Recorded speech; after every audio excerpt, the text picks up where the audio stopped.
Galit po yun. Kasi nag-aaway kami. May lungkot sa tono ni Matet de Leon nang mapag-usapan sa Fast Talk with Boy Abunda ang inang si superstar Nora Honor na mahigit 1 taon pa lang nang pumanaw. Kung buhay anya lang ito ay posibleng namagitan ito sa naging lamat sa pagitan niya at ng kuyang si Ian de Leon. May 1 taon na rin anya nang huli silang nag-usap ni Ian. Actually, hindi ko po masabing away, Okay. but misunderstanding. Kinumpirma ni Matet na si Ian ang sole legal heir ni Nora, na kanila naman aniyang kinikilala.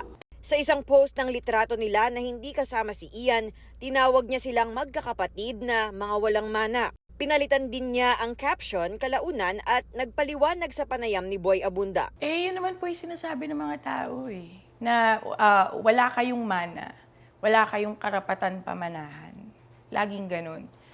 Mabuti nga, parang mabuti nga inampun pa kayo . Yung oras para kay Ian, binigay pa sa inyo. Kaagaw na kayo ni Ian, buong buhay niya. Maging masaya na kayo na binihisan at pinag-aral kayo, pinakain kayo. Tinanong kung may naiwan bang last will and testament ang ina. Pero sabi ni Matet, wala siyang ideya o balak na alamin ito. Pero respetuhin niyo naman kami kasi inaalala pa namin si Mami.